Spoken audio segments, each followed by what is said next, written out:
Meu convidado de hoje é um dos maiores ídolos do Vasco da Gama, o maior artilheiro do Campeonato Brasileiro, o meu amigo Roberto Dinamite. Vamos com tudo.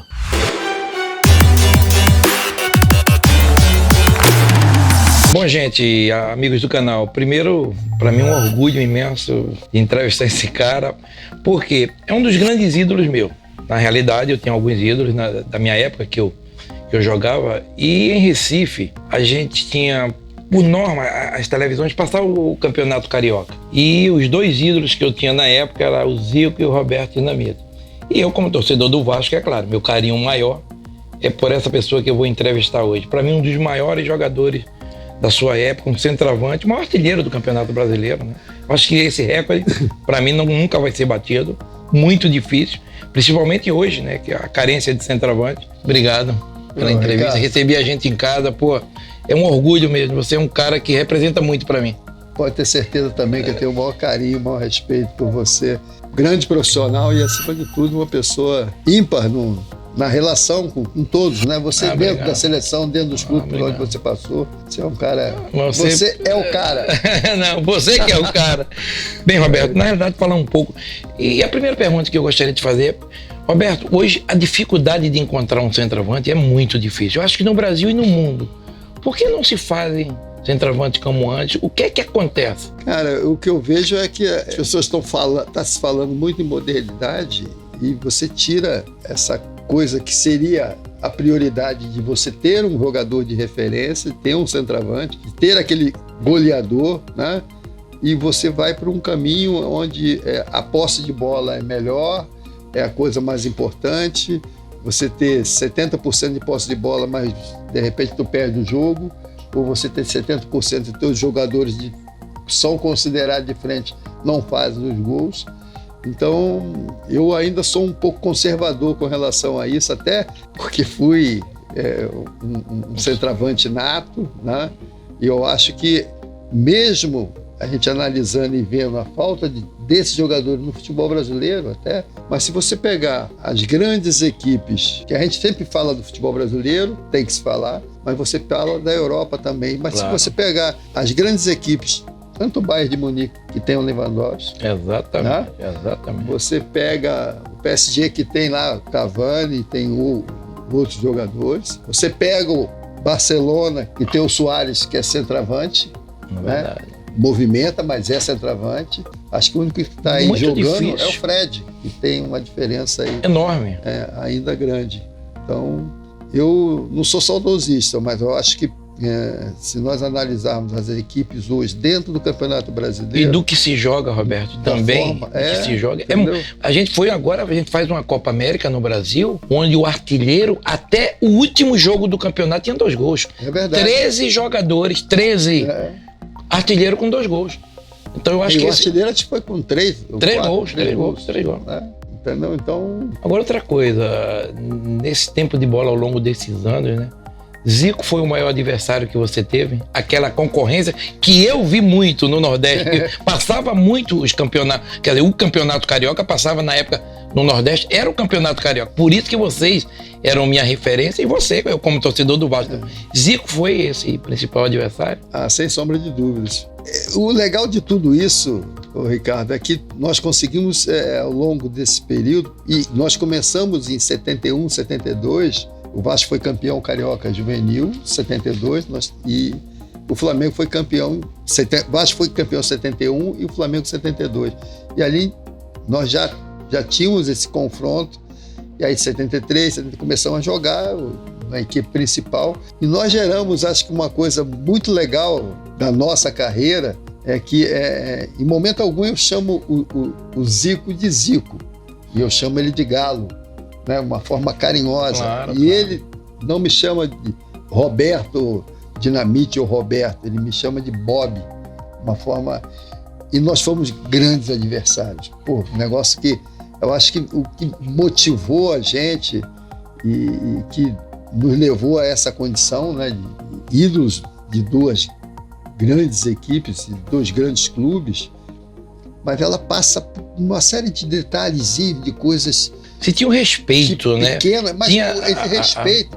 Olha esse respeito. Sabe como aconteceu? Acho que o início desse respeito, eu tô falando, foi em 71, 72, que o meu pai e a minha mãe iam para a arquibancada ver a gente jogando na preliminar, que a gente fazia preliminar, né? E o pai do Zico e a mãe iam também. E quando terminava a preliminar, que a gente saía ali do vestiário ali, nossos pais estavam nos esperando, cara. Então era uma relação, eu me emociono com isso, porque era outro tipo de relação. E eu falo, a gente sempre fala no Zap, conversa um com o outro no Zap. E hoje, por exemplo, o Maracanã, um novo Maracanã que leva 60 mil, 65 mil, enche o Maracanã com 65 mil. Hoje é. E a gente tinha 100, 150 mil no Maracanã. Pô, e era uma coisa assim, pô, muito saudável principalmente entre a gente. E esse clássico, você viveu também muito. Isso. Mexeu e mexe com a gente. E a gente foi sempre assim, nos tornamos grandes amigos. Então, é o que eu falo, é possível você ser profissional, ser grande adversário, mas acima de tudo... É essa amizade... Tem o respeito, o carinho, e que é uma coisa que a gente vai levar pro resto da vida. Claro. E vem cá aí, qual o melhor ou os melhores atacantes que jogou com você? Assim, tem algum... Quer dizer, eu acho muito difícil falar de um, né? Porque você teve vários atacantes. Falar de um, assim... Ou dois, ou três, você teve... Vamos dizer, eu marquei você e Romário. Eu cheguei a marcar você e Romário. Mas você já vinha, você já recuava. Era um segundo momento da minha carreira. Mas ele jogando na esquerda, ele dando aquele facão, você saindo, né? Pra ele em exatamente. E o Romário iniciando com 18, com uma velocidade incrível. Entendeu? Mas eu joguei com assim, o título de 74, eu tive um jogador, o Ademir, que era um meia, e junto com o Zanata, que foram os caras que me municiavam. Foi o primeiro ano que eu fui artilheiro do campeonato. Eu joguei com muita gente, joguei com jogadores, joguei com centroavante, joguei com o Adão, com o Cláudio Adão, joguei com a Mauri. Por incrível que pareça, o futebol tem umas coisas assim que para você explicar. O jogador com quem eu fiz mais gols numa temporada foi com o Amauri. Esse Amauri, ele veio do Volta Redonda, jogou no Fluminense, depois jogou no Vasco, sabe? Um meia grandão, meio parece alemão e tal. E nós fizemos, foi um ano que eu fiz, acho que 63, 64 gols. Então, mas joguei, pô, com Arthurzinho, joguei como centroavante, mas depois peguei Paulinho, que era um grande centroavante. O Romário, sem sombra de dúvida, o maior jogador da posição, assim, era fantástico, um jogador realmente diferenciado. E vocês tinham o Giovani, você tinha um belo time, né? O Giovani, uma garotada boa, né? Eu joguei, assim, nesses 20 anos, joguei, assim, em grandes equipes do Vasco. Como eu falo, essa equipe de 74 era uma equipe de jogadores experientes. Todo mundo, como se diz na gente, tudo cova criada, né? Andrada, Moisés, Renê, Alfinete, Alci. Então, e eu, garoto, 19 anos, eu entrei nesse time. Então era aquele cara que tinha a proteção de todo mundo. O carinho foi um negócio assim. E tem coisas na vida da gente que marcam, que ficam. Outro dia eu estava falando um lance do Pelé, e aí acho que fugindo um pouco do que a gente está falando, mas o Pelé a gente pode fugir um pouquinho, né? Pode. O meu segundo jogo no Maracanã, depois do gol contra o Inter, foi um Vasco e Santos do Maracanã. E eu, garoto, estava com 17 para 18 anos, e eu fiz um gol num voleio, até um gol muito bonito. Peguei de voleio e quando eu estou voltando da comemoração, que hoje esse VAR complica até para a gente comemorar, né? Aí estou voltando da comemoração, fui lá na torcida e tal, passo ao lado do Pelé, e o Pelé, parabéns, garoto, belo gol e tal. Pô, o Pelé, eu com 17 para 18 anos, eu falei, eu posso querer, seu paraíso. Vou querer mais, tá? Entendeu? Vem cá, 78, 82, Copa do Mundo, né?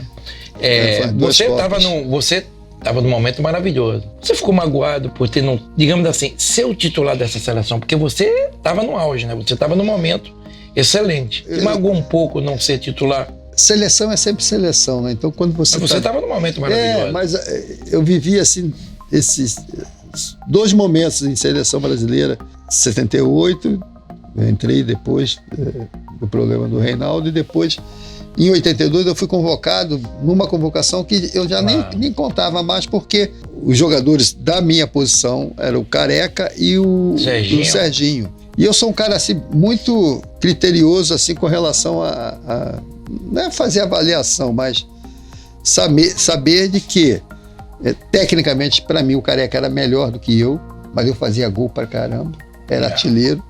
E o Serginho, dentro de uma mesma linha e tal, parecido, artilheiro, fazia gol e foi artilheiro.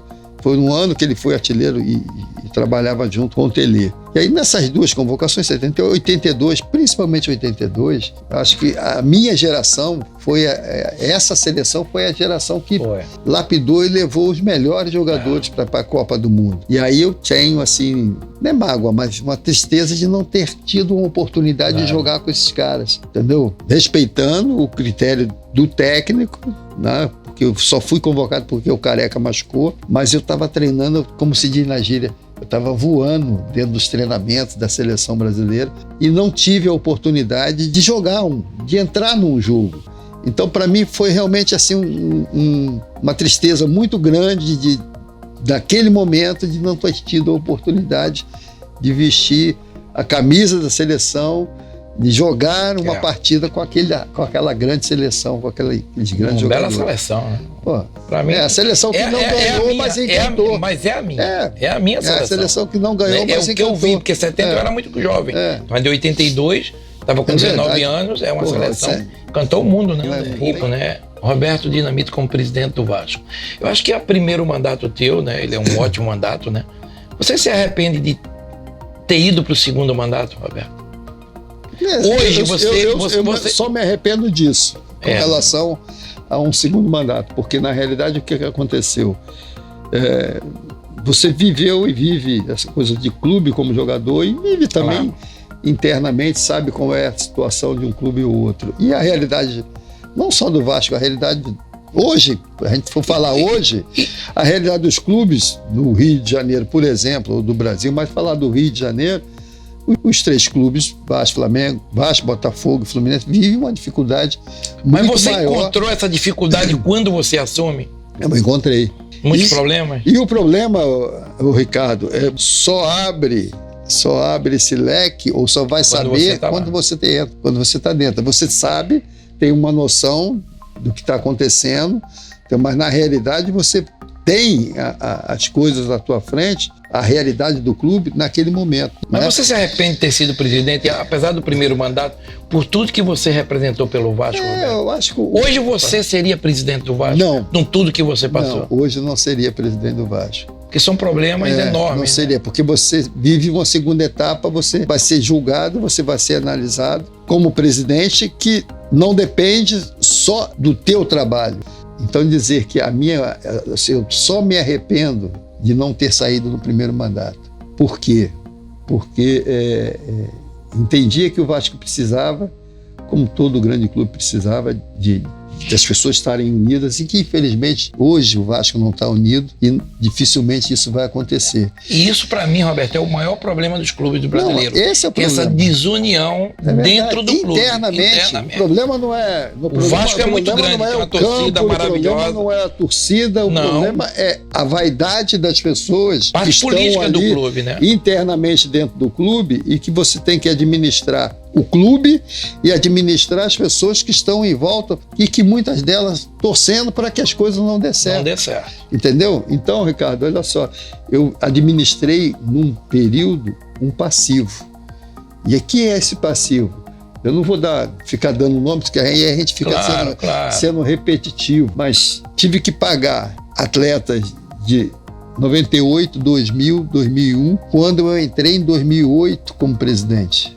E tive que pagar porque não tinha como, não cabia recurso, o cara tinha o direito dele. E você, ali. Às vezes, se planeja com a tua receita, mas ela é bloqueada. Mas é bloqueada. Mas é isso. Por dívidas. Por isso. Porque quando você chega a esse patamar, não cabe recurso nenhum. Ou você faz o acordo ou você fica bloqueado. Então você, quando busca um recurso... Por exemplo, o Vasco estava 10 anos sem patrocínio.